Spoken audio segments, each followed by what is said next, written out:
Chapter 3. The Strings of Fate. For a few minutes after that, Sonny was in a dark mood. But then he pulled himself out of it and inhaled deeply, trying to enjoy the fresh air.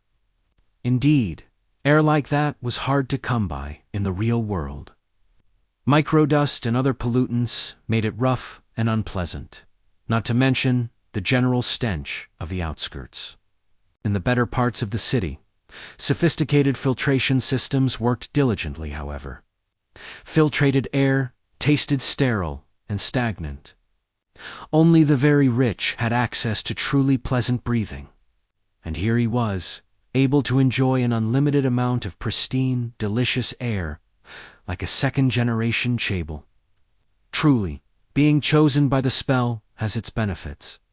If only there was no dreadful cold, his feet did not ache, and his wrists and back were not in agony. The slave caravan slowly dragged itself up the mountain, with more and more slaves stumbling and periodically falling to the ground. A couple of times, those who could not walk anymore were taken off the chain and unceremoniously tossed off the road, down into the abyss that loomed to the left of it. Sonny watched them fall with a bit of compassion. Poor fellows, rest in peace, you pitiful souls. All in all, he was in good spirits. It was a bit strange to feel good amidst this disaster of a nightmare, but, thankfully, Sonny had time to prepare himself for this eventuality. When the symptoms of the spell first appeared, he did not handle it well. Dying before you even turned 17 was not something one could easily cope with. But, in the end, it only took Sonny several days to come to terms with it. After visiting his parents' makeshift resting place, well, actually, since he was too poor to afford even the cheapest slot in the remembrance facility, it was just 2 lines carved into an old tree and adding a 3rd line for himself. Sonny suddenly became relaxed and carefree. After all, he didn't have to worry about earning money, finding food, protecting himself, and planning for the future anymore. Once the worst that could happen had already happened, what else was there to fear? So, becoming a slave and slowly freezing to death was not that much of a shock. Besides, he knew that cold would not kill him, simply because he had already seen what fate was awaiting the caravan further up the mountain. The picture of piled bones littering the ground was still fresh in his mind. Most likely, it was a pack of monsters that were going to do the caravan in. And by the look of it, the attack was going to take place in a matter of hours, not days. So he still had a chance. Using the opportunity, Sonny decided to take another look at his status and summoned the runes again. The last time, he was too outraged by the aspect and didn't study the attributes well. While not as important as one's aspect, the attributes were often the deciding factor between life and death. They represented one's natural traits and affinities, sometimes even providing passive abilities and effects. Fated attribute description. The strings of fate wrap tightly around you. Unlikely events, both good and bad, are drawn by your presence. There are those who are blessed, and there are those who are cursed, but rarely both. Mark of divinity attribute description.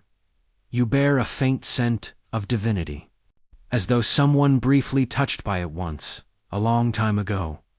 Child of shadows attribute description. Shadows recognize you as one of their own. Interesting. Sonny quickly recognized the first attribute, fated, as the main culprit of his predicament. At first glance, it seemed to indicate that he was destined for a certain fate, to die miserably and vanish without a trace, for example.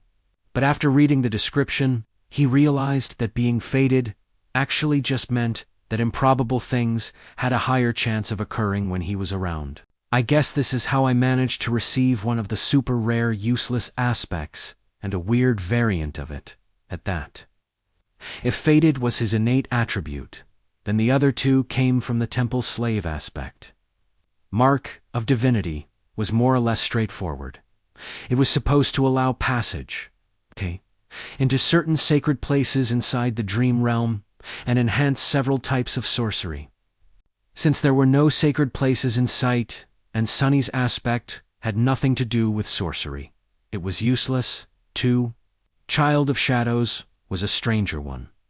He had never heard of it, and had no idea what it was supposed to do, at least not until the sun hid behind the mountain and the sky began to darken.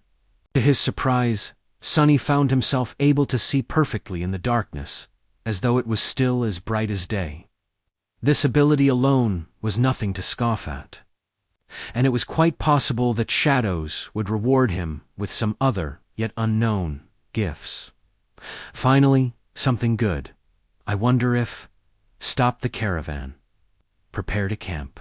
Following the head soldier's order, the slaves stopped and fell to the ground, shivering and exhausted. The small clearing where the road widened was somewhat protected from the wind by a protruding mass of rock, but it was still too cold to rest with ease. The soldiers got busy herding the slaves into a tight circle, forcing them to share warmth and lighting up a large bonfire in the center of the camp, although not before tending to their horses.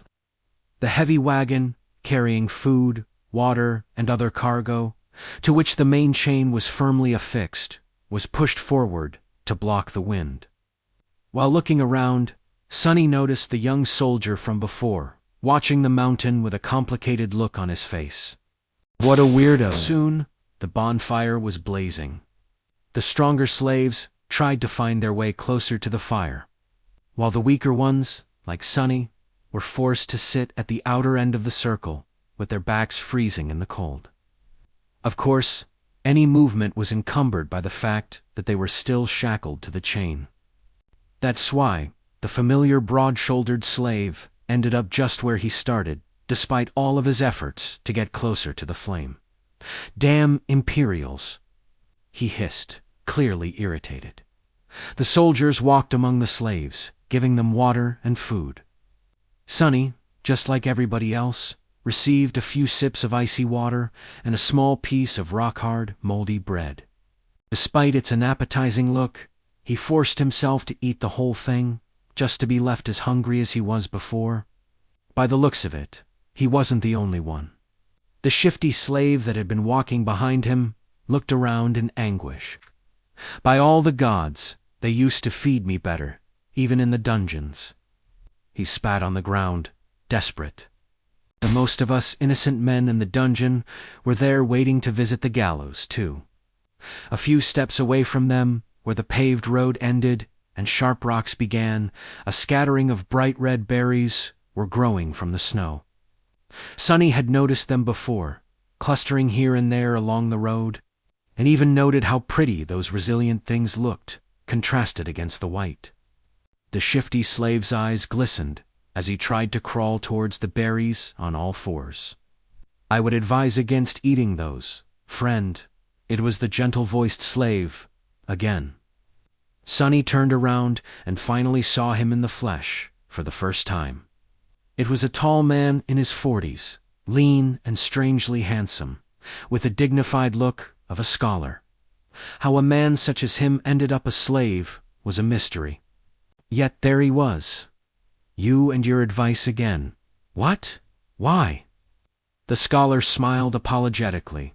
"These berries are called bloodbane. They grow in the places where human blood was spilled. That's why there's always a lot of them along the slave trade routes." "So what?" The older man sighed.